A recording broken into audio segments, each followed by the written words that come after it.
Welcome to Technical Education by Anand Moria.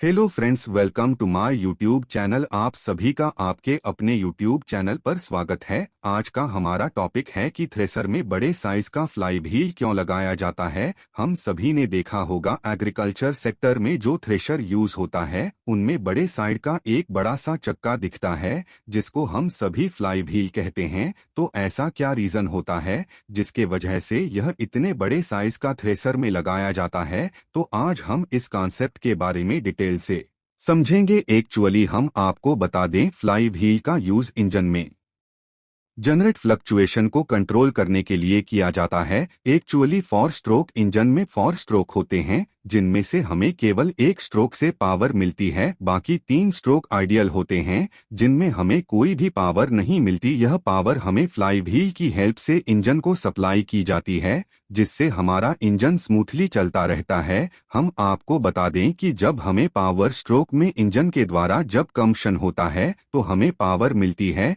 यह power inertia के रूप में फ्लाई व्हील में स्टोर हो जाती है। फिर फ्लाई व्हील इस एनर्जी को कंटिन्यूअस सप्लाई करता रहता है जिससे इंजन में जनरेट वाइब्रेशन और फ्लक्चुएशन को भी यह कंट्रोल करता है। क्योंकि थ्रेसर में बहुत सारे फ्लक्चुएशंस होते हैं जिनको रेगुलेट करने के लिए बड़े साइज का फ्लाई व्हील यूज किया जाता है। इसे और ज्यादा डिटेल में जानने के लिए वीडियो के लास्ट तक बने रहे ताकि आपके सारे कॉन्सेप्ट क्लियर हो पाए। साथ ही अगर आप हमारे यूट्यूब चैनल पर नए हैं तो सब्सक्राइब करें ताकि इम्पोर्टेंट वीडियोस के नोटिफिकेशन आप सभी तक पहुंच पाए। तो चलिए अब इसे डिटेल में समझते हैं। थ्रेसर, जिन्हें थ्रेशिंग मशीन के रूप में भी जाना जाता है, अनाज को भूसी से अलग करने के लिए उपयोग की जाने वाली कृषि मशीनें हैं।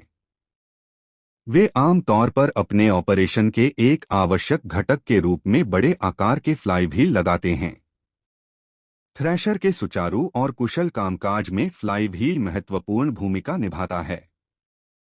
थ्रेशर में बड़े आकार के फ्लाई व्हील का उपयोग क्यों किया जाता है, इसके बारे में यहाँ कुछ विवरण दिए गए हैं। पॉइंट 1, इनर्शिया और एनर्जी स्टोरेज। थ्रेशर में फ्लाई व्हील एक ऊर्जा भंडारण उपकरण के रूप में कार्य करता है। जब शक्ति स्रोत जैसे इंजन या ट्रैक्टर फ्लाई व्हील पर घूर्णी बल लागू करता है तो यह ऊर्जा को घूर्णी इनर्शिया के रूप में स्टोर करता है। इस स्टोर ऊर्जा का उपयोग मशीन के घूर्णी गति को बनाए रखने के लिए किया जा सकता है। ऑपरेशन के दौरान निरंतर और लगातार पावर की आपूर्ति प्रदान करता है। Point 2, smooth power delivery. Fly wheel का बड़ा आकार थ्रेशर को एक सुचारू पावर डिस्ट्रीब्यूशन करने में मदद करता है। फ्लाई व्हील द्वारा प्रदान की गई घूर्णी इनर्शिया मशीन को इनपुट शक्ति में भिन्नता को दूर करने की अनुमति देती है, जैसे कि इंजन की गति में उतार चढ़ाव या पावर ट्रांसमिशन में असमानता। यह ट्रांसमिशन की एक स्थिर गति बनाए रखने में मदद करता है और थ्रेशर के किसी भी झटकेदार या असमान गति को रोकता है, जिससे एक अधिक कुशल और प्रभावी थ्रेशिंग प्रक्रिया सुनिश्चित होती है। Point 3, momentum conservation. एक थ्रेशर के चलने के दौरान ऐसे क्षण होते हैं जब मशीन पर लोड अचानक बदल सकता है। उदाहरण के लिए, जब थ्रेशिंग ड्रम में अनाज की आपूर्ति में उतार चढ़ाव होता है तो मशीन द्वारा सामना किए जाने वाले प्रतिरोध में अचानक बदलाव हो सकता है। बड़ा चक्का एक संवेग भंडार के रूप में कार्य करता है जिससे थ्रेशर को इन भार परिवर्तनों के दौरान अपनी घूर्णी गति और गतिज ऊर्जा को बनाए रखने की अनुमति मिलती है।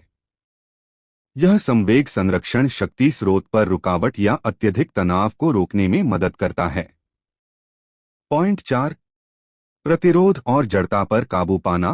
थ्रेशिंग की प्रक्रिया में अनाज, भूसी और अन्य अवांछित सामग्रियों से अलग करना शामिल है। इसके लिए बल लगाने और फसल अवशेषों द्वारा प्रस्तुत प्रतिरोध पर काबू पाने की आवश्यकता है। बड़ा चक्का इसकी संग्रहित घूर्णी ऊर्जा के साथ इस प्रतिरोध पर काबू पाने में सहायता करता है और मशीन के थ्रेशिंग कंपोनेंट्स को चलाने के लिए आवश्यक एनर्जी प्रदान करता है। Point 5, speed control. Fly wheel का आकार और घूर्णी जड़ता भी थ्रेशर के गति नियंत्रण में भूमिका निभा सकती है। इनपुट शक्ति को फ्लाई व्हील में समायोजित करके ऑपरेटर उस गति को प्रभावित कर सकता है जिस पर थ्रेशिंग कंपोनेंट संचालित होते हैं। यह नियंत्रण फसल के प्रकार, वांछित अनाज पृथक्करण दक्षता और प्रचलित परिस्थितियों जैसे कारकों के आधार पर अनुकूलन की अनुमति देता है। यह ध्यान रखना महत्वपूर्ण है कि उपयोग किए जा रहे थ्रेशर की क्षमता और प्रकार के आधार पर फ्लाई व्हील का विशिष्ट डिजाइन और आकार भिन्न हो सकता है।